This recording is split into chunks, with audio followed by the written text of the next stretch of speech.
Good evening, everyone, and welcome to the Scoop on Beef Manure. My name is Luymes. I'm with OPACA. This is the fourth of 5 in a series of the Scoop on Manure, and it's brought to you by Timing Matters. And I really love that we're focusing very specifically tonight on solid beef manure. And it's good to get away from generalities, especially when we're talking about something so important. So the other thing too is that it's very practical. We've got a farmer on the call, we've got a contractor and agronomist doing the presentations, and so we're keeping it in boots on the ground experience. And we really we've had a great time so far, having a lot of discussions. So I'm looking forward to tonight. And this is a Timing Matters initiative. If you haven't heard of it, Timing Matters is a partnership between OMAFRA and a lot of these industry organizations here, these commodity groups. And the whole initiative is obviously timing of manure matters. And it's really to promote best practices for manure management. So understanding the value of manure, storage options, application equipment. And it's coordinated by Farm and Food Care. Obviously, OMAFRA, I don't have your logo on here, but OPACA is hosting this meeting, and OPACA is the Ontario Professional Ag Contractors Association that I'm working with, and we represent the manure contractors in Ontario, as well as other custom farmers. We'll hear from Margaret May tonight, and Jim McComb, the original Farmer's Edge, and Adrian Guntensperger, Christine Brown, and Angela Straathof. But we're going to get started with Margaret May. You probably know her from the Ontario Soil and Crop Improvement Association, and she also farms near Glencoe. So Margaret, take it away. Well, I actually don't do much of the farming. It's my son and my husband that do that, but I get to be the yap and show you the pictures. So that's kind of cool. So there are around here some, we're kind of the average beef herd in Ontario. Less than 50 cows is the average. We background them. We freezer trade most of them. Some of them go to Cargill, but we freezer trade most of them, and we've built that rapport with a number of clients over a number of years, and we're carrying that on. So they spend the summer on pasture. We have roughly 70 acres of pasture, and we have cropland besides that grows the crop for those livestock. So that's one of the pastures that's out along the road. So everybody sees it. When the calves try and get out, everybody sees that as well. Do they help? Sometimes, yeah, sometimes. There's some purebred Angus cows, there's some red Angus cows, and there's some crossbred cows. Generally very even tempered. My husband and son spend lots of time with them. And I think next slide, Mel shows Robert out there with a crowd of his calves one year. He goes to sit and they all come to him, so that's close. That's in my backyard where I can sit outside in the summertime. It's lovely. So this is kind of the building setup. So it started with an old bank barn. There's a lean-to built on the front where the manger went down the full length of the bank barn, and another lean-to built on the side. We were a custom feedlot for a while when the kids were really little, and then we converted over to more cow-calf operations. So we have kind of significant space inside. And if we go to the next slide, around the back, you can see the rest of the big lean-to, which is open. So there's really good air movement. We have access from the back for tractors, and we load trucks out the front. And we are able to store most of the manure inside on concrete under the roof. So we just pile it towards the back of that lean-to. It's fairly solid. We bed with corn stalks most of the time. And we have sometimes gated off that manure storage, but not very often. The cows and the calves have access to that bedded pack. That's one of the big lean-tos where you're showing there. It is all on concrete. And there's some other bedded pack that's inside in the old bank barn because most of the year we have some either heifers on feed or steers and heifers on corn. So there's kind of variety of different manures around here most of the time. If we get stuck for storage, we can pile outside. We have a sacrifice yard outside where feeder wagons go when they need to be fed, spring and fall when we bring them in off pasture. But most of the time we can store all the manure that we need to store for the winter inside. And the manure is applied after wheat, after oats, near the end, after the last cut of hay comes off. That's kind of the scenario. So we use the manure in the cropping system. We grow corn, soybeans, wheat, hay. Oats and peas are used as the nurse crop to seed new hay ground. And we take those oats and peas and put them in the silo. And we put corn silage in the silo as well. And one last pretty pic. That's pretty pic of the cows outside. Yeah, nice dark blue slot. I think that was kind of ominous that day, but It does look quite I like the picture. Yeah, It's beautiful. Thanks, Margaret. you're welcome. We're keeping the presentations really short to leave lots of space for asking questions and having a discussion. Were there any immediate questions that popped up listening to Margaret's presentation? And you can feel free to put them in the chat too, especially if you're shy. Hey Mel, it's Hank Lees. Oh, Hank, how are you doing? Oh, Good. I see you changed changed your mine. name. Yeah, that's great. No, hey, I just had a question for Margaret about the corn Yeah. stalks. How do they, like, we don't really do that down out here in Hagersville. Not a lot of people do that. I was just wondering how that works. Like, you bale them up and you can store those outside, or do you got to bale them when it's frozen, or how does that? Yep. Okay. We baled these in the spring. We didn't get wheat in the ground and we were needing bedding. So we round baled them up, put a couple of wraps plastic on the outside. We store them outside and they make really good bedding.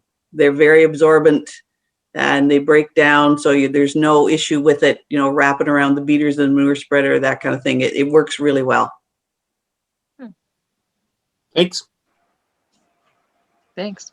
Any other questions? If not, we're moving right into Jim's presentation. Jim's in, you probably do a better job describing yourself than I will. I'm about to make up some things. Jim lives, I believe, north of Belleville and is probably a nutrient management planner, a professional agrologist, an agronomist. We run 50 beef cows, and Yeah. so I get to chase cows too, Margaret. So I really liked Hank's question, because that leads into this, where we talk about the variability of beef manure. It can, just the bedding type, if you're using corn stalks, that really sucks up some nitrogen. I don't know, I'd like Adrian to talk about how the corn stalks spread when he's through his equipment. But the bottom line is beef is really variable manure. It can be right from being fairly potent and wet. We used to keep our beef cattle tied up like dairy cattle, and we'd have darn near liquid manure. We'd have likely 12% dry matter manure at that time.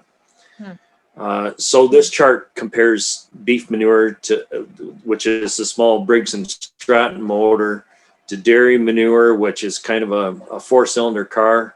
And then there's the chicken manure that's kind of the pumped up turbocharged engine. So chickens really pack a punch, and there's a couple reasons for that. It's usually quite a bit drier than beef manure, and it's loaded with nitrogen. If you look at the feed that you're feeding an animal and look at what's coming out the other end, it gives you a fairly good indication of what you're going to be dealing with. And us beef people, we kind of chew along on some some lower protein feed than the dairy fellows. Okay. So We're this all is very Mel's favorite. interested. Yeah, we're very interested in this slide. This is I just found out about a new composting situation in the States. Company has been certified to compost people. So if you so desire, you can become part of a compost pile. I always wished I could be thrown into the manure pile and but so. Put me in a burlap sack and put me underneath a tree and plant a tree on top of me. Yeah. So I was pretty interested in this to figure out how much nutrition was in my 200-pound agronomist body, and it pencils out to about 1.5 bushels of corn. So, so when my wife says she thinks I'm going to grow some good corn this year, I'm wondering what she means now after reading this article. Okay, next slide. I do want to ask about your other nutrient units, but we don't need to talk about that. Oh, there's my Mr. Corn. Yeah, the kids were kind of freaked out about him. So time matters. I'm not going to pound on. I'm pretty sure everybody on the call here understands the environmental risks associated with winter spreading, but there's also a huge nutrient loss. That kind of brown water that's running away from a dry manure application after a rain, manure, especially beef manure, has a lot of soluble nutrients, a lot of soluble potash, soluble phosphorus, and the nitrogen, about half it's available. So it's all going away and leaving your farm. So where you might have had $25 a ton of nutrient value in that manure, you're getting it down to $10 a ton, and that's getting, you're wasting it by the time you apply it. So maybe the best thing is to field store if you don't have a storage, and it fits in the regulations, and ask a custom applicator to come in. They can get a custom applicator and come in and knock a big manure pile off in a day or half a day. It's crazy. Mm-hmm. It's not just me that, oh, Jim, you're a bit frozen. Maybe just turn off your video and your audio will come in at least. Now you know what he looks like, so. There we go. So even when we compare different beef manures, a cow-calf operation to a finisher operation, we'll see different nutrient content. And there's a couple ways of skinning this cat, so to speak, where you can take a manure test, but if you're like Margaret May's farm, you likely have different areas of the manure pack and different barns that are going to test quite a bit different. So maybe taking a couple tests every 4 or 5 years is a great idea, just to give you a baseline and help your agronomist to make the best value of the manure you're applying. And then the ultimate, when you pull a soil test, you're going to see if there's nutrient buildup or not. Okay. Yeah. Next. So we want to, the bottom line is we want to optimize that manure. It's quite valuable. The organic matter content is really powerful. It'll help store some water content, help build your organic matter, help sequester carbon. And we want to talk amongst the team of your the farmer, the custom applicator, ag retail, because we balance out the nutrients of manure with maybe some additional nitrogen to grow a corn crop, or some additional phosphorus if we're starting a soybean crop or something. But we want to also make sure that we're compliant with the regulations. Christine's going to talk about that a little bit later, and definitely reduce neighbor complaints. So maybe if you're near a neighbor, we can just you can consider your distance from wells for sure, but also consider, is it a weekend? You know, is it are they having a wedding that weekend, or you know, just to be neighborly and keep the complaints down. Most nutrient management complaints are more towards the odor than the nutrients. So it's all about balance. Interesting. So Thanks, is there Jim. any questions? Yeah, any questions for Jim?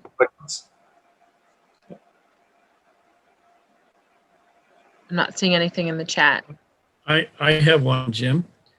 And, Sure. And I've taken a lot of manure samples from my pig barn, but how do you have always been challenged with taking a sample of manure from my wife's baby beef operation? How do you go about doing that? The way the regs read is you're supposed to take a shovel full from here and from there and mix them all together, take the shovel and stir it all together. Sometimes it's good to just sneak out when the custom applicator there, or when you're loading the manure out. Even run it through the spreader, take a few bucketfuls, run it through the spreader, and then pull a sample from that. You'll get a little more consistent sample. But the good thing about you taking the sample is you're going to understand why, when you get the results back, maybe more why it's the sample reads the way it is. If it's really liquid or really high in nitrogen. Yeah. Okay, thank you. Any other questions? I'm sure you're sitting there thinking about them, but we're going to move on to Adrian Guntensperger from the Seaforth area. And do you do custom work as well? Or, well, Adrian, tell us about your operation and why it pays to do it right. Thanks, Mel. Yeah, as Mel said, I'm Adrian Guntensperger. So we're located in Seaforth, about 20 kilometers off Lake Huron. So we do mainly dry spreading. We have expanded into custom forage harvesting for 2021, but our main focus is dry manure spreading. We cover about 100-kilometer radius of Seaforth. So we'll go as far north as Paisley, south towards London, and basically Oxford County, 401, New Hamburg. But seems to me we go a little further each year. So, just how it goes. Lots of work to do, eh? So yeah, so I was going to talk a little bit about three main types of dry spreaders. So, got your first one is top left, your horizontal beater closed canopy, which this is the type of spreader that we run. It gives us small particle size across all types of materials. So it doesn't matter if it's chicken or pen pack, beef, dairy. It gives us small particle size, which is what customers want, right? And with this type of spreader, we have a wider spread pattern, so that lets us make less passes up and down the field, so less compaction. And then the vertical beater is also very common. It does really well in a heavy pen pack situation, I think, or coarse material. Has fast unload speed. Have consistent spread pattern, but not as wide as what the closed canopy has. So you have some more passes up and down the field. And in my experience, it's harder to hit the lower rates because it's just more driving, right? So you're less efficient because it just takes longer to get a load off. And then your horizontal beater I'm not very familiar with this type of spreader, but it's low horsepower requirement and very narrow spread pattern. So it's a lot of driving up and down the field, especially at low rates. So Next slide, Mel. Those are really clean spreaders. Well, I thought they should be clean in the picture. Just for the picture. That's the cleanest they ever were. Yeah. So basically, when we go to a job, when we start, we're basically, so we look at what affects the spread pattern, right? So the type of material, is it solid, or is it runny? Everything affects, right? And the same spreader will spread different across different types of material. Your texture, consistency, it all affects your spread width and your particle size. So, and then moisture is a big one too. Generally, a wetter material will always spread wider. And then what we find is apron chain speed has an effect on spread pattern too. If you have long, strawy manure or corn stalks, like what Jim mentioned earlier, we have to slow our apron chain speed down because it just takes a little bit longer to break down to get the desired spread pattern, right? So sometimes, you notice you spread the first load, you push a little too hard, and you see it on the ground. It just doesn't quite spread the way it should. And then in certain applications, we'll vary our PTO speed just to tweak our spread pattern a little bit. And then, you have to adjust your spread width based on the material you're spreading. So we run GPS on everything, and that gives us consistency across the field, right? So once we have all that set, we'll have our width set, and then it just, with the GPS, it's consistent across the field. So we're on all of our units. So we're running 4 units for this year. We run the Agri tire inflation system to manage compaction. There is a noticeable difference in especially soft fields have been tilled, that at lower tire pressures, that the spreader pulls easier across the field. And then one thing that we try to do is we manage our field traffic. So on high rates, we'll narrow up our spread pattern a little bit. That way, if we don't make the length of the farm, we don't have to drag as many full loads to the back, which every full load that goes to the back is a lot of compaction, because you're dragging that 3/4 of the way back on a 100-acre field that's 3/4 of a kilometer, right? So if you can, instead of dragging 10 loads back there, you can cut that down to 5 or 6, right? It's worth something. Yeah. Next slide. Takes some planning.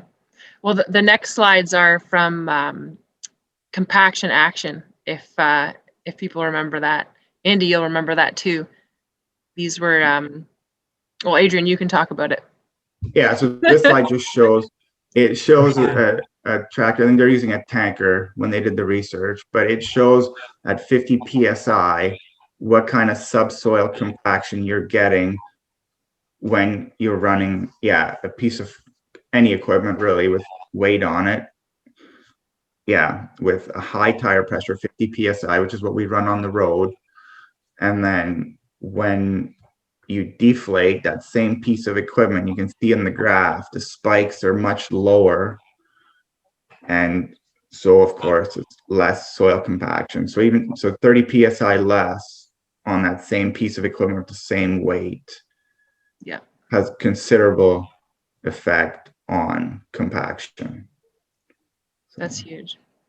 You've got a question from Andy here about, do your customers ask about compaction? Like, you've obviously put a lot of thought into minimizing it. Is that something your customers are asking about too? No, I have some, very few. It's just something we do and we provide with our service. And most of my customers know that that's what we do. And it's just kind of, yeah, we just do it. Because you're awesome. Okay. So then, yeah, so basically accuracy is key. So I think the biggest thing is you have to know the material you're spreading, right? So we're finding huge variations across similar products. You know, you have operations where they use more or less bedding, right? Drier, wetter, and it has even just the fresh stuff that's more straw or stuff that's been decomposing for 6 months or a year, right? There's big variations in weight, right? And a lot of customers are not aware of that because they've never weighed it, right? So we get into new customers sometimes and they're surprised at what they have, right? So we're running scale on our payloader, and every load that we spread is weighed, and then that weight is given to the operator, and then all tractors run on GPS. So when they're spreading, we're counting the acres, and at the end of the load, the operator figures out what the rate was per acre, and then makes the adjustment to hit the target rate. So target rate usually given by the farmer, tons per acre, or some people say, okay, there's a pile I want to spread on 100 acres. So it's a little bit of guesswork involved too, but if we knew exactly what's there, right? If there's 100 acres, there's 500 tons, right? We'll get 5 tons an acre. So, and then we track everything. Every tractor's got a sheet in it, tracks loads, weights, everything, times. And then we also keep track of the weather and anything that happened that day in case there's an issue down the road. Then we can go back and say, this is what happened that day. You know, the weather was good, or there was a little bit of frost in the ground, right? But we were within the limitations given by OMAFRA. So yeah, if there's an issue, there's always a record there. So yeah. And then variable, you can do variable rate if the spreader is equipped with load cells. We are not equipped with load cells, but we can be. But right now there's no customer demand for variable rate. So next slide. Someday soon. So I guess this is always a question I get: why hire a contractor? And I ask some of my new customers sometimes, you know, why are you getting me to do the work? And the biggest response I get is time and labor, right? A lot of customers are saying, you know, we just don't have the time to do it. You know, my equipment's running on the cultivator, the planter, right? If I can keep my equipment running, you know, if I do it myself, I'd be 2 or 3 days at it, and you come in for half a day, right?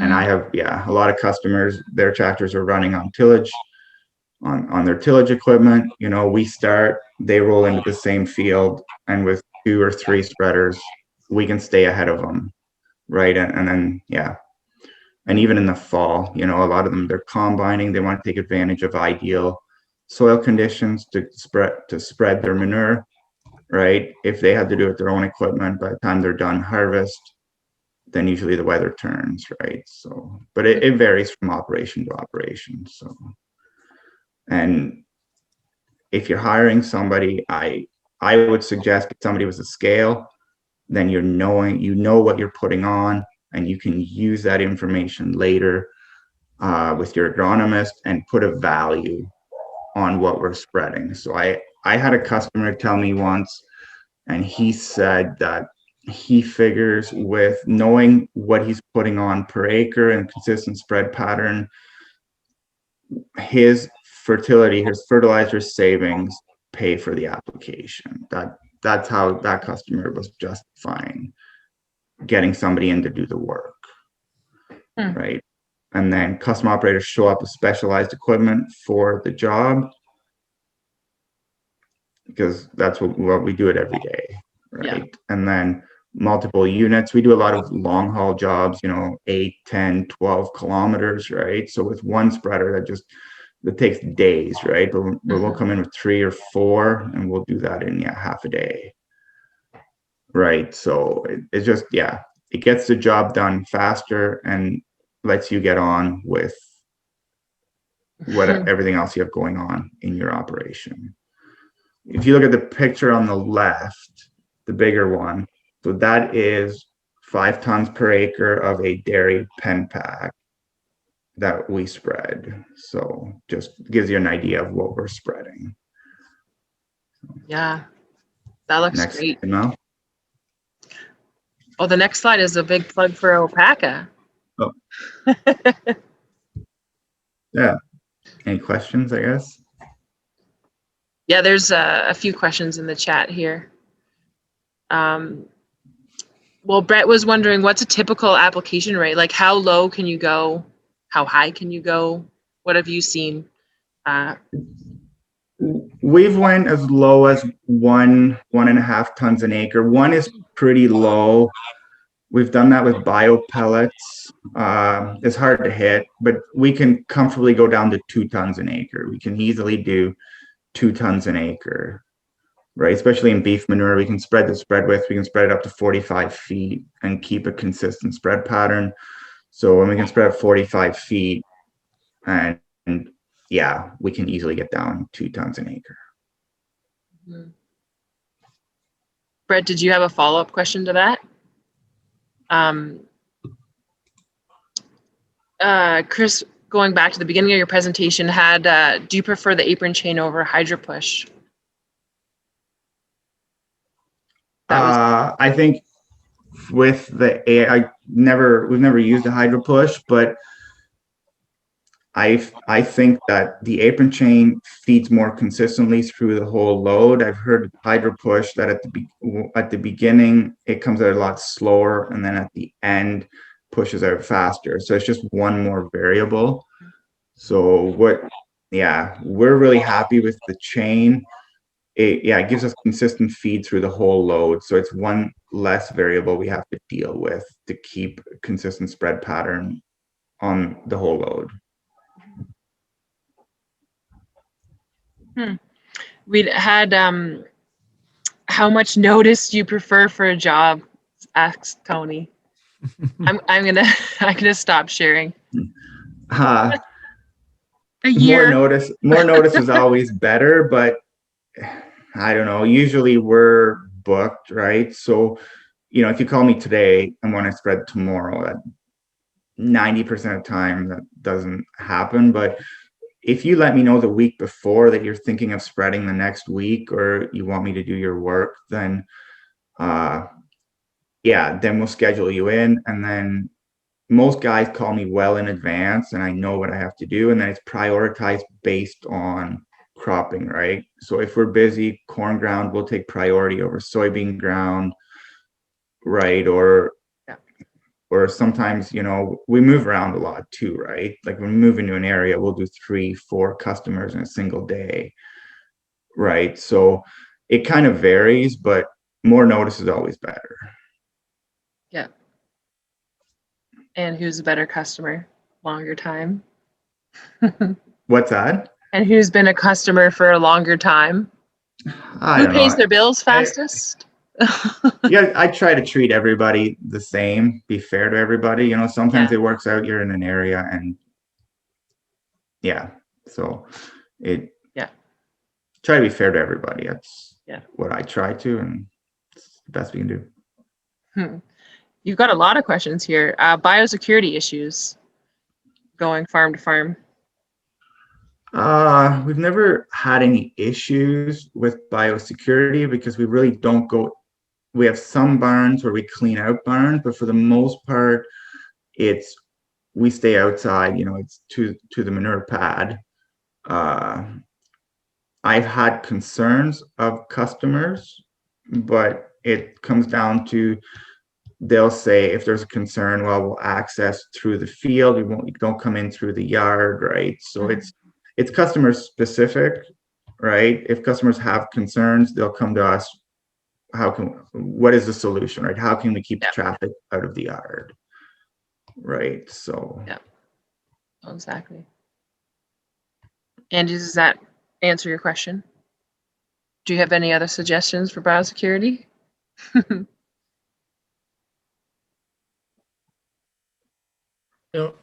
No, not really. I was just curious how that was handled. When you mentioned, Adrian, that you had visited like three or four customers in a day. And I'm thinking, like, obviously, I know that hogs are more sensitive to that sort of thing, but Yeah. And we don't come, except the ones where we actually clean out the barns, we don't actually come in contact with the animals, right? I have some broiler operations or even other chicken operations who want me to time it to spread when the chickens are not in the barn, right? So they'll clean their barn out and they want me to spread it before the new birds come in, right? So it varies from operation to operation. Yeah. Yep. Angie's question next about how does a load cell work? Like you said, not a lot of people are into variable rates, but how would that work? So the load cells are on the spreader. So the spreader basically our spreaders would have 6 load cells, which separate the spreader itself from the frame. So when we load it, then you know exactly what's in the spreader. And then as you're unloading, it's changing the apron chain speed. So how fast it's pushing it out based on what's going out. I think it adjusts every 5 seconds. And then, so it's basically, the computer is automatically figuring out what's going out, how fast you're traveling and what the rate is. And it's adjusting according to what you're spreading. So, and then you can load a prescription in because you want to spread different parts of the field lighter or heavier. And thanks for that explanation. And you just haven't had demand yet for that from your customers, or like what would it kind of take for you to adopt that technology? Basically it's a lot of money, right? So the system per spreader is about somewhere over $20,000, right?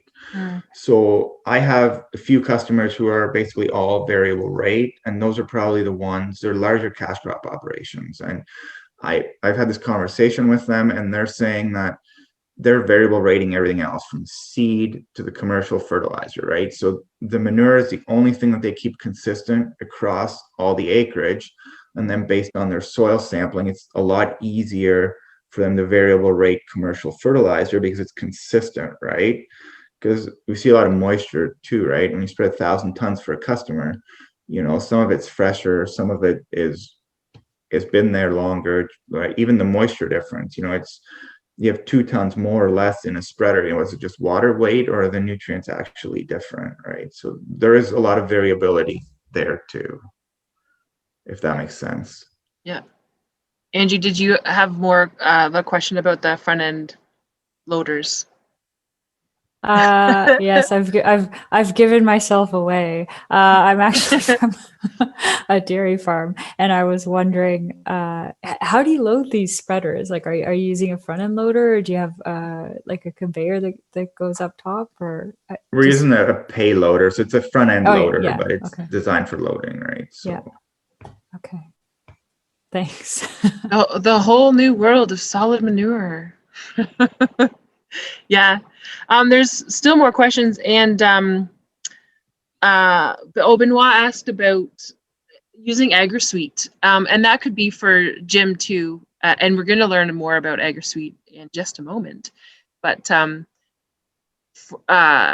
Adrian or Jim or Margaret, even, like, how have you used those tools? So before they get in, we basically just look after the application, right? We don't get into the nutrients. So we kind of rely on the customer. I want to spread 3, 4, 5, 8 tons per acre, right? Most of them already have that figured out. right? Some know, some don't. Some don't figure it out till after. They just said, this is a pile, this is the acres I have. That's where it's got to go, right? So Yeah. we don't get into the nutrient side of things. We just focus on the application. Mm-hmm. Is that a conversation that you have with farmers a lot, though? Like, I guess you would never see their soil test, but if you'd had a suspicion. I have a good idea what their soil tests are like, especially if I go Yeah. to a customer for, a couple of years, and Yeah. I see what we put on it and what kind of crops they grow, right? And you talk Mhm. enough, so I know what they use for fertilizer if I ask sometimes. So you get an idea of rough ballpark Yeah. where their soil tests are at, Yeah. but can be deceiving too, right? Adrian, have you ever Yeah. refused a rate application? when the guy says, I want 30 tons an acre on this field. No, I've never refused it, but I have, you bring up the point that's maybe a little excessive, and it's like, do you have Mhm. any other options? Like, do we have to spread it all now? Can we leave some and Yeah. spread it after wheat, right? So I have had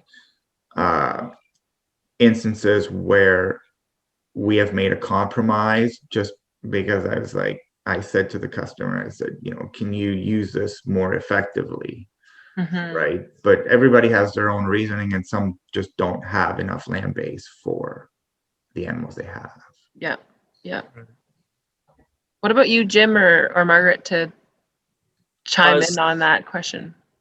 As far as Agri, I do use it some, Mhm. and I've used, of course, the Trimble system that Andy and I had used for quite some years, and I do like grabbing a pencil and penciling it out Mhm. the old-fashioned way too.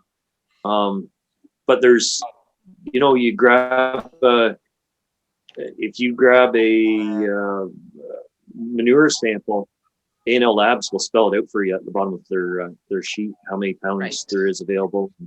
Yeah. So Sure. it makes for pretty easy calculation. Yeah. And most farmers would see that. So we do manure samples, we do soil tests, and I'm not going to steal Chris's thunder because she's got our numbers in her sample. So Yeah. we'll just leave it at that. How's that? Okay. With eager anticipation to see the numbers. Yeah, for sure. Just before that, we have Tyler's question. Is that money you spent on tire deflation, is it worth it then? How do you put a value on minimizing compaction? It's a good question. I'm gonna say yes. It's definitely worth it. You don't get a dollar return. You can't measure it, but if you look at the slides, and if I can feel that a spreader pulls easier, I've had it before where you get halfway down the field and feel like the tractor has no horsepower, and then you realize you forgot to deflate your tires, right? So if I can physically feel it in certain applications, I would say there's a payback from a compaction standpoint. I mean, you're not eliminating compaction, you're just literally reducing it, right? Yeah. And then there's also savings on the other end, from an efficiency standpoint. If the spreader pulls easier, you burn less fuel, less tire wear on the road, right? So it makes my costs lower too, and I can provide the service at a more affordable rate. Yeah. And your tires last longer. Exactly. Right. So not so much maintenance. Yeah.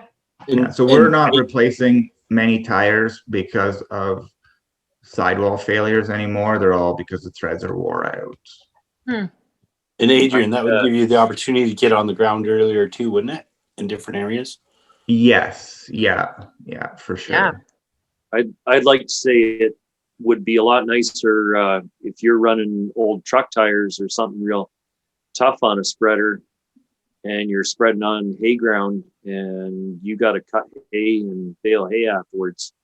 I'd prefer to run Adrian system, so you're not making creases. You'll likely save it in repairs and teeth in the baler. Yeah. But you really have to put a lot of acres under them to make it pay, right? That system, you can pull that off your old spreader, or Yeah. do you take it off, Adrian? Once we have the system, if you maintain it, so when we trade a spreader, well, we haven't traded one yet, we just keep adding, but we install it ourselves. But yeah, you can just take it. The expensive part is the ECU, right? So Yep. we just move it from one to the next unit. So Okay. Well, great discussion. And this is not the end. It's just we're transitioning to see those numbers. Chris Brown, is going to be sharing with us about AgriSuite and what OMAFRA's the tools that they've made for us to play around and get a better sense of what we're doing in terms of the nutrient values. So yeah, Chris, take it away. Chris Brown's the Bob Barker of manure. The Bob Barker of manure. Yes, Going to tell us the price. The price is right. That's good. Thanks, Jim. Thanks, Jim. That's a better introduction than I was going to do. So I'm just going to spend the next couple minutes, and somebody said before I was going to be talking about regulations, but I'm really excited about AgriSuite because we have the old version that's used mostly by consultants, and it's not being supported by Microsoft anymore. So we have to put the AgriSuite on a new platform. So it gave us the opportunity to put a bunch of the functions into different calculators and make it simpler for people to use. And so really what we're looking at is to make this a tool that farmers will use for quick calculations, but also for field calculations. And so I'm just going to go through that in the next couple minutes. So we've got 5 calculators now, except Adrian, I know I'm supposed to call them tools and not calculators, but anyway, we've got 4 that are standalone. You can try out small questions, and then we've got them all put together into the field management plan. So I'll just go through them one by one. First of all, the software is at ontario.ca/AgriSuite. It's available for phone, tablet, and computer in English and French, and it can interchange between metric, imperial, or US units. So for someone like me that doesn't do well in metric, but somebody asks for it, I do it in imperial, then convert. The crop nutrient calculator, it basically, if you give soil test results and yield goals, will give you the crop nutrient recommendations, but it will also give you the crop removal. And so that's kind of nice to kind of balance your fertilizer application for one crop, or in the field management plan, we can do it for multi-crops. The organic amendment calculator, if we have a manure analysis or we use a database, we can find out the available NPK, the micronutrients that are applied if we've entered those, and the dollar value. And what makes this different than the report that you get back from the labs is that this looks at available nutrients based on timing of application, incorporation details. The fertilizer calculator, if we know how much nutrients we've applied with manure, we can fine tune and supplement with fertilizer using that fertilizer calculator by either using blends or by individual applications, and just to calculate the total amounts. The phosphorus loss calculator, or the phosphorus loss assessment tool for Ontario, it basically lets us try different management systems on the go to see, okay, how much risk am I getting from phosphorus loss based on the application methods, the materials I'm applying, and even just the field characteristics like slope and soil type and soil test value. Those 4 calculators get put together into the field management plan. So if we're looking at doing a full field, a full farm, we'd start with the field management plan, and each of those other calculators are embedded into it. Next slide. So this is what the crop nutrient tool or the crop nutrient calculator looks like. We input our county and our township, our soil test information, our planned crop, whether or not there's some nitrogen credit or from alfalfa or red clover, and then our yield goal. And then what shows up, we try and keep it very simple. The production recommendation based on that soil test information and the nitrogen recommendations, and then the nutrient removal based on that yield goal. And we've tried to keep the look really simple. So as little information on the screen as possible, but we do have a lot of information icons. So if you click on this information icon for a corn crop, we get the nitrogen calculator that gives us a breakdown of where that nitrogen need is. Next slide. This is the organic amendment calculator, or the manure calculator. We input the manure type. So in this case, corn-fed beef from Margaret May's farm. We have the option of using a database or an actual analysis. And then we put in our timing. Is it spring? Is it fall? Is it late summer? Is it hopefully not winter? And then what are the incorporation details? And that ranges anywhere from a day to 5 days, bare soil, into standing crop, or onto residue. And then of course the application rate. And in the summary slide, what it shows us is the available nutrients on a per ton basis, and then the total nutrients applied. And these are the available nutrients. And if we look on the information icons, it gives us an idea of what percentage of the ammonium is available, what percentage of the organic nitrogen is available, what percentage is potentially lost. For the phosphorus, we've changed this from the old Agri suite. And here, instead of putting just the 40% value of what's available right away, we've put in the 80% value, because most people have high enough soil fertility levels that that's not an issue. But in the information icon, it does give a breakdown of what's available right away versus what's available over the next couple of months.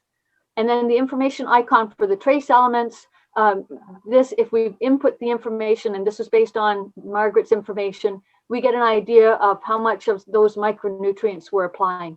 And notice the sulfur. The sulfur is significant.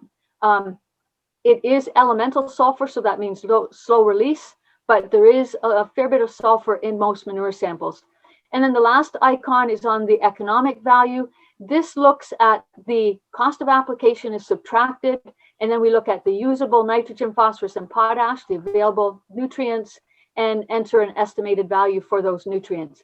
Now, one of the important things to remember here is if we take this manure to a field that already has really high fertility levels, then really we're not getting that benefit. And so if we're applying it to fields that have, let's say, 60 parts per million for phosphorus in the soil and over 250, it's going to take years for those nutrients to become available. We're better off to sell it to a cash crop neighbor and get the cash. The other thing is if we're applying it and surface applying it, and it's not as much of an issue with solid manures as with liquid, but if that nitrogen is not being used or is lost to volatilization, then we're really not getting that full nitrogen value. Next slide. So what I did is this is a summary slide of the field management plan, and I tried to keep it simple. And what I did is put in a crop rotation, and we can choose whole rotations, but crop rotation of corn, soybeans, wheat. I added a cover crop of oats for after the wheat harvest, added the cattle manure in late summer, added some liquid starter, some side dress nitrogen, and also for the wheat, to try and give an idea of how much do we need over a rotation and how does that impact our balance. What we've got in our nutrient balance now is before we had agronomic and we had crop removal. We now also have a hybrid, because most people with higher fertility levels, they will get a soil test report saying, I don't need any additional phosphorus or potash, but they still need to apply that manure. So the hybrid looks at the crop removal for phosphorus and potash, but the nitrogen recommendations for nitrogen and for the legumes where there isn't any nitrogen recommendation. And so where I've done that for the 3 years of corn, soybeans, wheat, what it shows is that over that rotation, 26 tons per acre would meet our crop rotation for phosphorus. And somebody asked about variable rate and why it's not that common. And the reason is that most of the manure, whether it's solid or liquid, is going to be applied at a rate that's basically going to meet the phosphorus targets first. And most of the time there will be a need for additional nitrogen or additional potash with manure applications. And so in this case, 26 tons. If we take that pasture beef manure from Margaret's place, again, I've got the nutrient value quite a bit higher. And this one, Jim was saying before that beef manure is more variable than most. I was surprised at how high the phosphorus level is in this beef manure sample. Having said that, Jim also showed a slide saying that beef manure was generally less high octane than dairy manure. When it comes to phosphorus, that's not the case. Most of the time, the phosphorus levels in beef manure are quite a bit higher than in dairy manure. That's not true for the potash though. Trace elements, again, quite a bit of organic matter, quite a bit, not as much sulfur as in the other manure, but quite a bit of value because that phosphorus was high. And then next slide. Sorry. And so this, because it shows the difference in that manure analysis, because if I do the exact same rotation, I basically, instead of the 26 tons per acre, only need 5.5 tons per acre to meet that rotational P. But when you look at the balancing of the phosphorus, take a look at how much under application of potash I've got. So this is one of the things that we've really noticed over the past couple of years. Manure does not supply the amount of potash that's removed from a full rotation. So it might look good for one crop where the manure is applied, but over the full rotation, there's a lot of farms that are reducing their soil test potash. And the other comment that I'll make is we look at balance here and we look at balancing the phosphorus so that we're not over applying, but it really depends on where the soil fertility levels are at. If you go to my farm and we look at soil test levels for phosphorus that are less than 10 parts per million, I would like to build up that phosphorus a little bit. On the other hand, if we're at a farm where the phosphorus levels are at 60, I definitely don't want to be increasing that phosphorus level. And that's where nutrient balancing over the full rotation makes a lot of sense over just one crop at a time. And this is where that AgriSuite field management plan really comes in handy for being able to try different scenarios. Next slide, Mel. And so here is just an example of where we can see the difference in this is finisher manure, liquid hog finisher manure, spring incorporated one day versus late fall surface applied. Look at the difference in available nitrogen.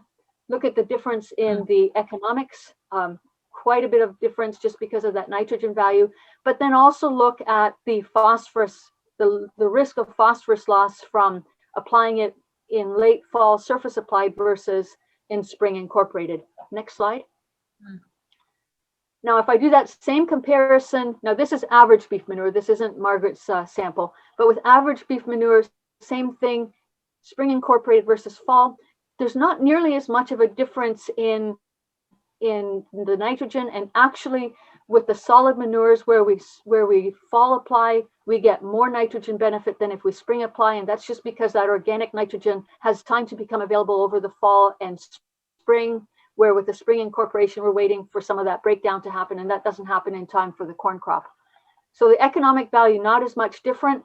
If we apply the the manure and look at the phosphorus from incorporated versus surface applied late fall, you can see quite a bit of higher risk from that surface application. Next slide, Mel. And then looking just at the breakdown of the nutrient balance for each crop, this is a window that's expanded. And I showed you that balance before. Next slide. So the only time that we see a problem of flags present icon is if we've got something that's a high risk. And so in this case, in the corn crop, I did a fall application, and you notice that I've got a red icon for phosphorus index. We haven't input any numbers to show phosphorus index, but if we're doing something that's high risk, that icon comes on, and this is what it shows us. It shows us what the risk is from just the slope and the soil test and the soil type, but then it also shows us the risk for our manure application and where that risk is coming from. There's other icons, green eye information icon that shows some of the available nitrogen from the nitrogen credit from past applications. There is a triangle with the exclamation mark that says, I have met my phosphorus requirements based on agronomic needs. And that may be okay depending on the rest of my rotation. And then I have a circle with a dollar sign. This says I haven't added enough potash to meet my agronomic needs. And so that could be an economic problem. So those are flags that show up, icons that show up, but we try and keep it simple in the screen. So you have to click on them to find out what the issue is. And that is a really quick overview of AgriSuite. The manure storage and sizing tool is ahead of progress, and it will be available in, I think, sometime in April, probably the end of April. And then the regulatory tools are being worked on after that. We encourage people to try them. It really is an opportunity to try out different management application rates or timing scenarios or incorporation versus not incorporating. If you try the tool and you've got some comments on how we might be able to make it better, I'm not making any promises, but we are all ears because we do want to make this a tool that farmers want to use. That's a really quick overview. That's so great, Chris, and I encourage everyone to try it out. I've played around on Play-Doh, and I'm wondering if you would have kept record of all the things I put into Play-Doh, or is this confidential? The whole tool is confidential. So we can put in whatever you want and play around. Mm-hmm. You can play, we don't see anything. The only way that we would see it is if somebody shares the information with us. And it is available for smartphone now already. It's on the website. It's a web-based tool. So it works on iPhones. It works on basically anything. It's easier. The first time you go through it, it's easier on computer just because with the phone you have to scroll down. But once you're used to it, the phone is really handy. Yeah.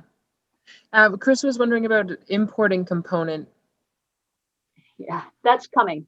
As we work on the regulatory part of it, so that's the strategy and the plans and the NASM plans. There hasn't been a big need to import the plans yet, but that is an important feature that is being worked on. Chris, how did you handle the cover crop there? I noticed it was a negative. It was a removal there, but if you're not harvesting the cover crop. No, and the reason I showed that in the example was because with some manure types, to make efficient use, some of them, especially biosolids pellets, which I used as a different example, but sometimes you can't put enough manure on in the rotation. And one of the ways that you can increase that volume a little bit is by harvesting a cover crop. If you put manure on a cover crop and you don't harvest it, then the nutrient balance is basically even. And sure. What the cover crops do is they basically say any manure that's applied in the fall, or let's say late summer, if you've got a cover crop, the nutrients that otherwise would be lost below the surface are volatilized. The crops are taking them up, and so those are losses that you're not getting with nitrogen or with phosphorus. So you're just showing that it's carried over from one season to the next, then. Right, and if we harvest it, then there is a removal value. So can you distinguish there between a harvested cover crop and one that you just? Yeah. Okay. There's a button that says this crop is harvested, and then it gives you the removal rates. But you have to put a yield in. Sure thing, yeah. Okay. Hey, Chris, just a quick question for you, if you can hear me. I think one of the unique aspects, opportunity, at least in our area of the province, is a lot of different producers in our area. I myself am not a beef producer, but we have a lot of neighbors who are. And I think there could be opportunities for trading manure back and forth, even between various livestock producers. Mm-hmm. You're a hog producer, you're going to have way more liquid manure in the springtime potentially than you need. And potentially it could be of value to a beef producer in the area and take advantage of the dry cattle manure in the summer months to feed a cover crop after a small grain harvest. What's your thoughts on that? We talk about diversity all the time, but what about diverse manure sources? Is building a whole systems approach to integrating manure for cropping systems? Yeah, no, I think that's a great idea. And the whole idea of selling the Uber manure, Mel and I have talked about that quite a few times. Because there's a lot of farms that have pretty good soil fertility levels already. And if it's going to take, with finisher manure, we did the calculations. And because the soil test levels are so high in some cases, you're getting just a portion of that nitrogen that's giving you a dollar value. And after the cost of application, if you sell it, and the reason we figured this out is because I try and buy manure from neighbors all the time, and they don't want to part with their manure. But I'm willing to pay the NPK equivalent. I get the organic matter and the micros as a benefit, and that organic matter to me is worth every bit as much as the fertilizer value. But some other ideas that have been coming forward is just trading land for a year. How about if you grow some alfalfa for me and I'm going to grow some corn, and you have to be pretty good relationship with neighbors to do that, and there's got to be a good trust. But there's all kinds of ideas on how they can spread manure a little bit better. The whole goal, though, is to try and move manure from high fertility areas to low fertility areas. And the benefit is distributing micronutrients and organic matter. And really the whole goal of this series, and it's so exciting to see people taking another approach at manure and looking at the value as opposed to just getting rid of it as a waste. But the whole idea with this timing matters is people are interested in manure. They're looking at how to diversify their crop rotation so that they can apply manure at different times of the year during the growing season, so that they don't have to spread manure during those high risk timings. And that's so cool to see. And to see the equipment, like the equipment that Adrian's showing with the load cells and the beaters and the fine tuning. Because if you had asked me at the beginning of my career, what was the average solid manure rate going on for cattle manure, we would ask farmers all the time, what rate do you think? And they would say, oh, about 10, 15 tons. And we would measure it and it'd be closer to 25 to 30 tons or sometimes higher. So seeing this new valuing of manure, and not only for the nutrients, but also for the organic matter, and looking at timing and where sometimes there's compromises, and that's all great to see. And that's the whole purpose of these kind of workshops.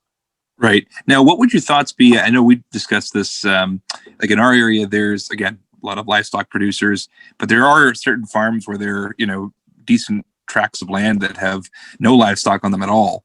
And we're fortunate to be renting one such property. And I was wondering, what would, are you familiar with that's done this, just putting in a liquid storage pit or concrete pad for storing solid manure on, and working out, I don't want to say like whole community manure, it gets kind of rough from a biosecurity standpoint, but if you had a custom applicator come in and drag line it or serve a supply, I think there could be an opportunity like that. Are there any systems like that that you know of right now, Chris, Ontario almost?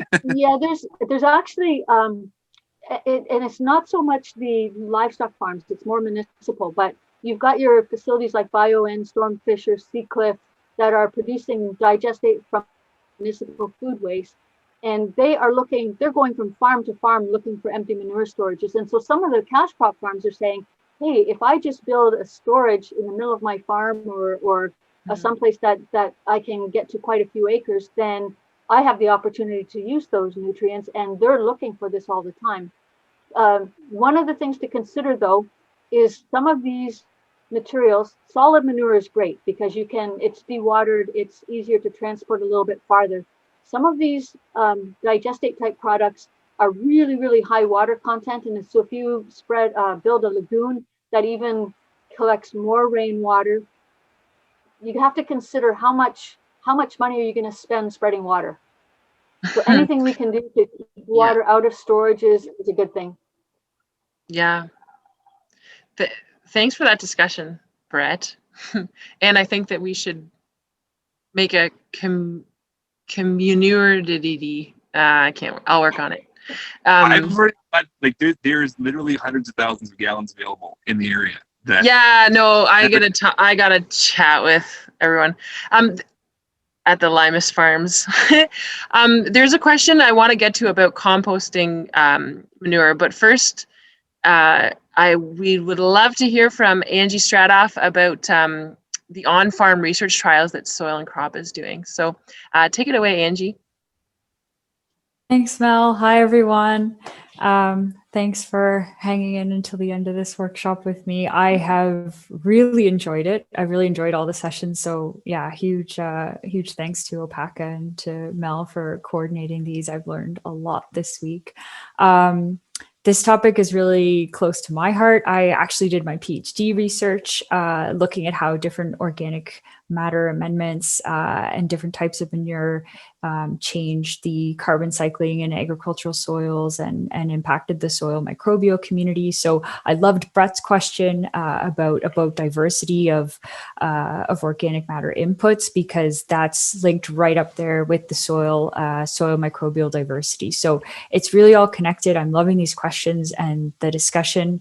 And I'm just going to take a few minutes tonight to tell you about the ONFAR program that we just finished the first full year of delivery. So it is a 4-year program that OSCIA is delivering on behalf of OMAFRA. It's funded by the Canadian Agricultural Partnership, and it is based all across Ontario, but the real critical point is that it's looking at research trials that we're implementing on real working farms across the province. We even have one of the on-farm cooperators on the line this evening.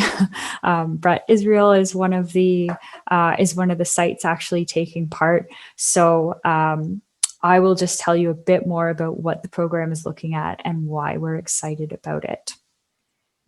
So it's really connecting these 3 pillars that we know are going to be important for improving water quality, soil health, and we use engagement to do that. So I'll tell you a bit more about the theory there. The water quality we're monitoring at priority sub-watershed stations that are established throughout the Lake Erie and Lake Huron basin.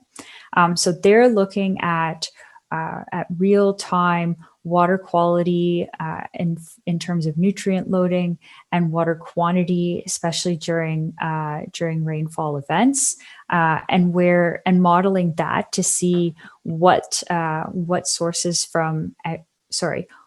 levels from agricultural sources are ending up in the Great Lakes.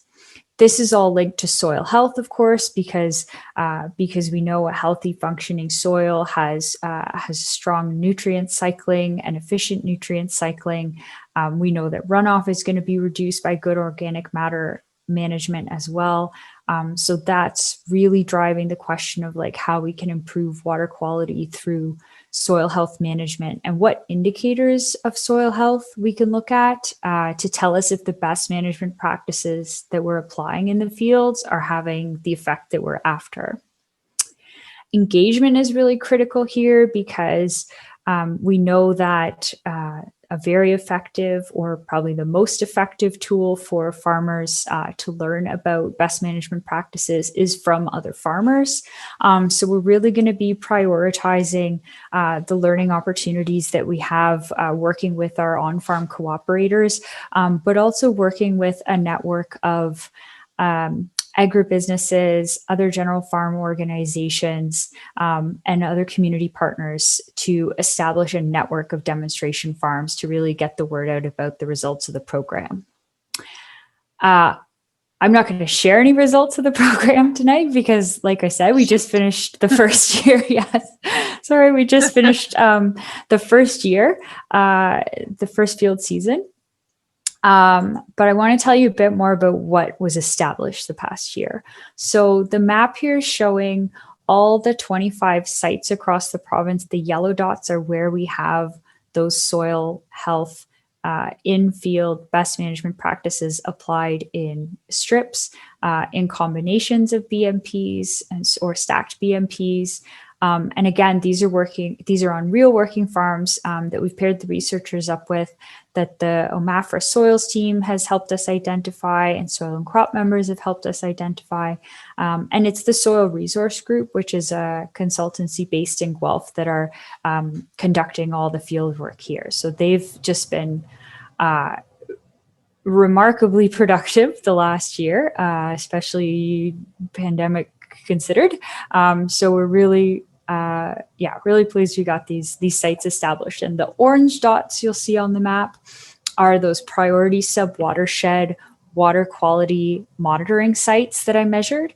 So those are actually using infrastructure that was installed in surface water sources from the GLASI program, the Great Lakes agricultural stewardship initiative. So really leveraging historical partnerships with the conservation areas in those subwatersheds as well. Those streams, those sources of surface water, are adjacent to farm fields where we're also implementing BMPs and measuring soil health parameters, so we can kind of get that soil health, water quality picture at one site.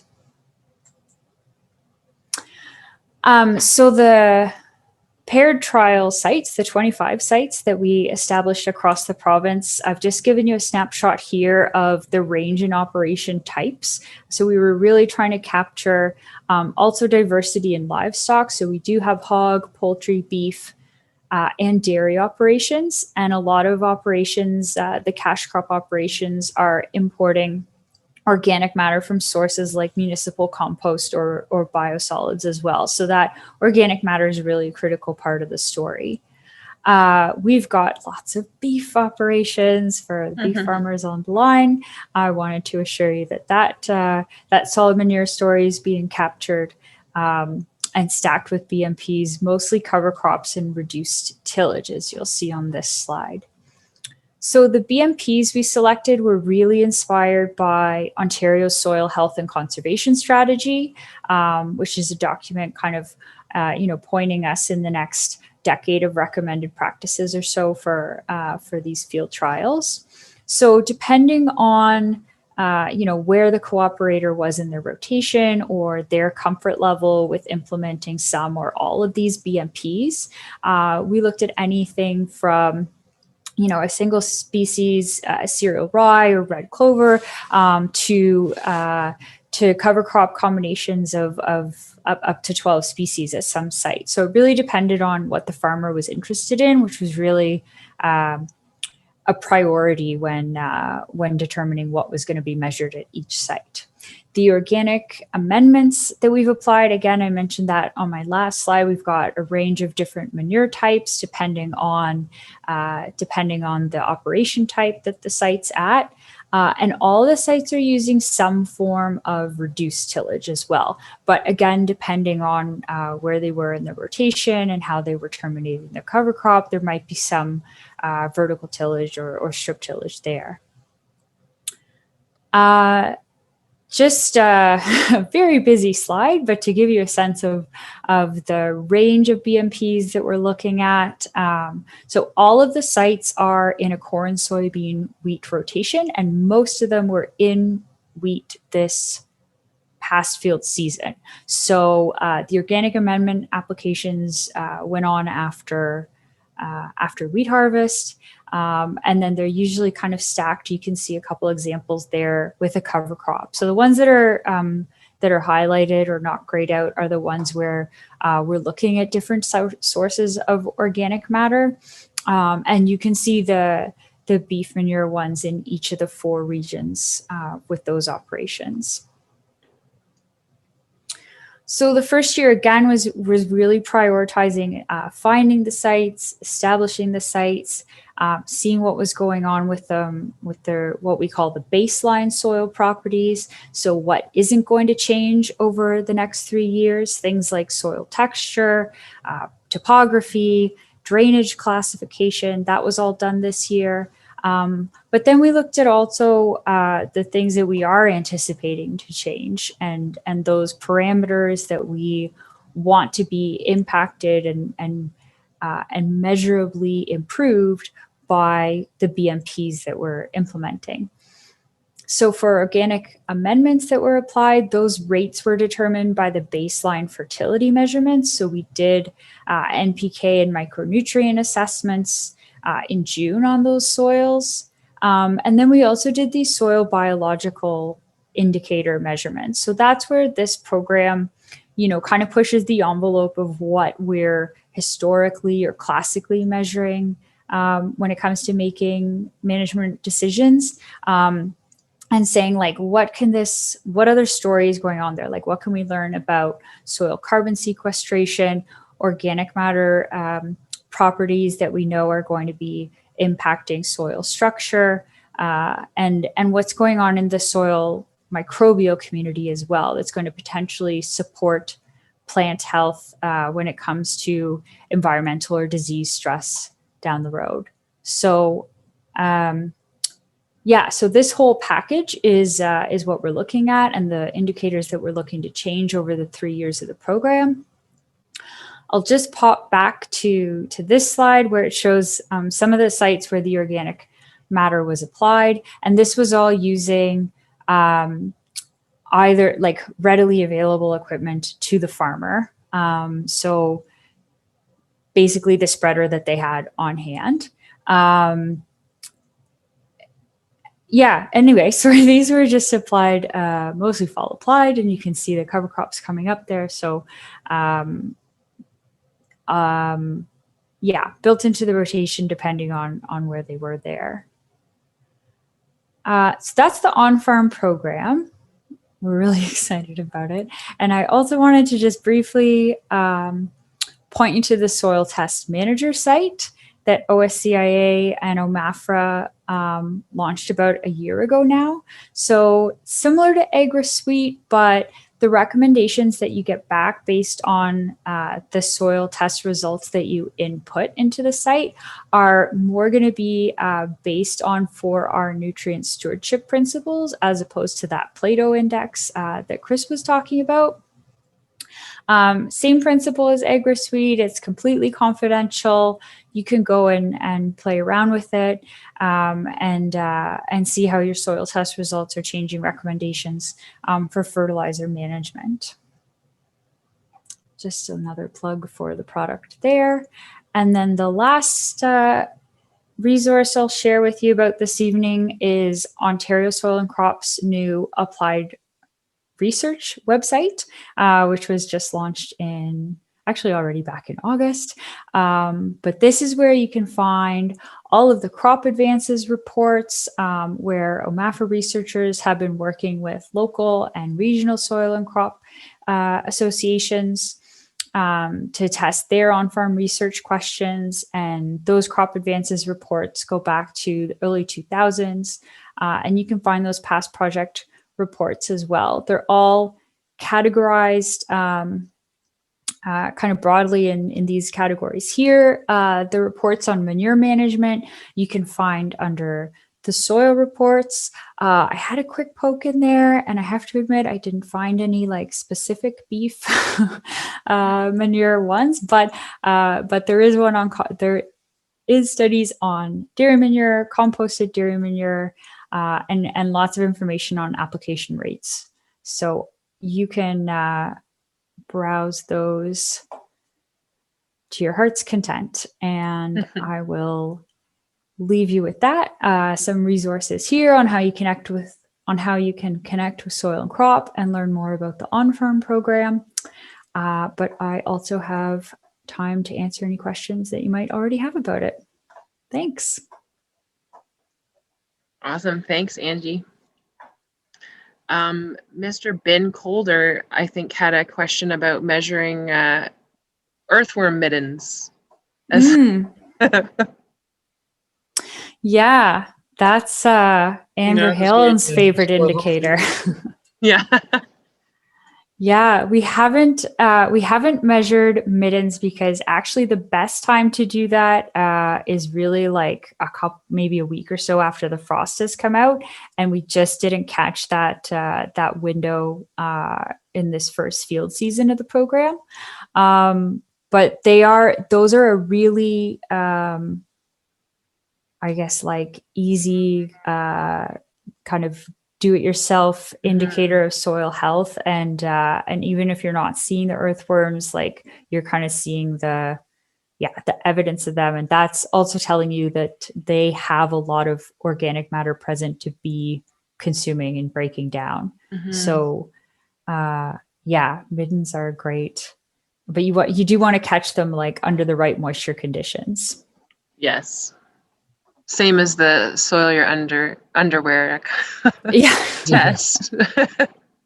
And if that didn't make sense to anyone, don't judge me. You have to ask me later what that meant.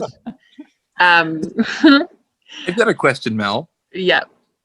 So first off, Angie, thanks again for discussing the on-farm program. We're so excited to be part of it, and it's amazing when you get a team of talented researchers out there what they can find out. One thing, and I would love to hear Chris's opinion on this too, and anyone else on the call. Again, being an operation that's dealing with multiple types and sources of manure, we found it really interesting to see the interaction between the manure sources and the impact they're having on earthworms, for example.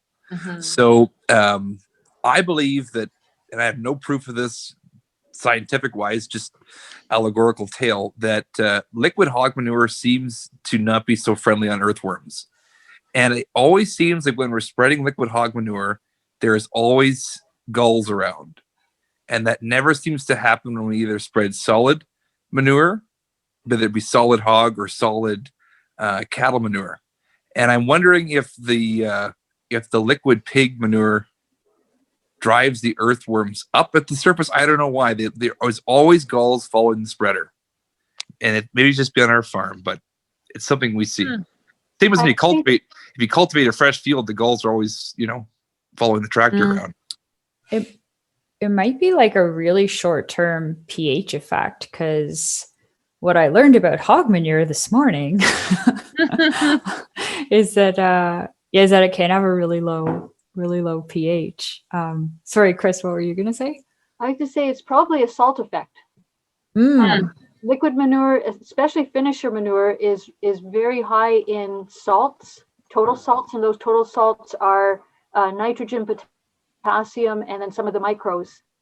And I think that's because you get the same thing if you put on dairy manure at a pretty high rate after alfalfa, and you see all the worms float to the top.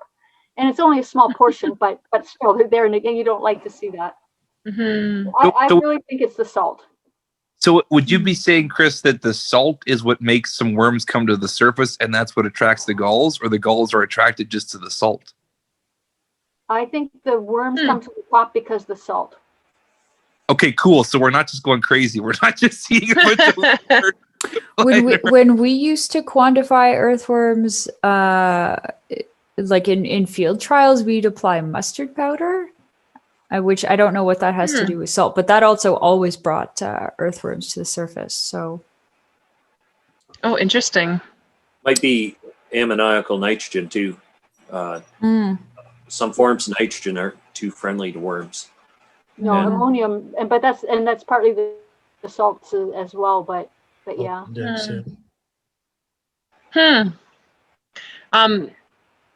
Thanks. There was a good discussion in the chat just about the value of organic matter, and it really is priceless.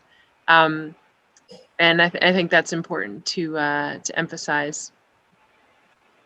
There was a question about composting in windrows. Yes, that's what I wanted to get to. And I'm sure other people will have some comments, but this is something I learned from going to New Liskeard years ago. And they would take pen pack manure in the late winter and take it to a field that was going into forages, put it through the spreader so that it wasn't as chunky. And from that time to the time that it was applied after forage harvest, it would have composted partially in that windrow and made it a lot nicer to apply, not as clumpy, not as nice as the picture that Adrian had with the 5 tons of beef manure. Yeah, or dairy, but that was and then the other thing they said was the trick was to always have your beater blade sharp and no binder twine on the beater blades. Adrian, you can comment to this too. Yeah, we have a lot of issues with baler twine, and yeah, if points are sharp, usually the baler twine goes through too, but when you have too much, you just have to cut it out. So, has anyone had experience composting their beef manure? Anyone on the call, not just panelists either? Kind of small amounts. You'll break down the straw. So if you're into corn stalks like Margaret May is, it'll break that down quite a bit. You can really shrink your volume. So if you want to draw it to further distances, to a rented farm or a further farm, you're getting a lot more concentration. So you don't have to cut Adrian as big a check. Yeah. Is it a lot of work to continue Yeah, to lift the pile? there's small turners out there that work pretty good, and there's some big turners out west that are like 50-foot long and turn. Mhm. You pull them with a highway truck and then turn them sideways. Yep. So it's that technology's out there, and I don't know, maybe it's a service that Adrian wants to add to his custom operation. Or Mel, we could put it in the manure bank or the manure food bank, right? The community manure collective.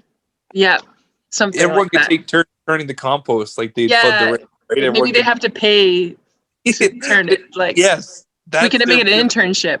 That's their buy-in. They have to turn the. I like it. I'm gonna wrap it up there. Thank you so much to all the speakers. You did a great job and a great discussion. I love when it's so focused, and I'm gonna follow up with those resources. I'm also putting a link right in the chat right now, which is a follow-up survey. Just while it's fresh in your mind, we'd love to know what you thought of the event and how we can improve it for the future. Obviously, in the future, I hope we can meet in person, but it actually is really great to see people all across Ontario, and really appreciate seeing you, even if it's just a small little box on my computer screen. But thank you, Angie, for your presentation. Thank you, Chris, Margaret, Adrian, and Jim for the time you took to present to us, and thank you all for attending. Yeah, I'll follow up with those resources, a link to the Timing Matters website. Do check it out. And there is going to be a survey coming down the pipes through probably Bee Farmers will be sending it to you, a survey about manure applications. So keep an eye out for that, and please do fill that out. And yeah, I hope you have a very good evening, and I will send the link to this recording as well too, and you can feel free to share it to others. So thank you so much. Have a good night, and I hope to see you in real life soon. Good Bye deal. now. Thanks, Bye. everyone. Take care. Thanks, Jim.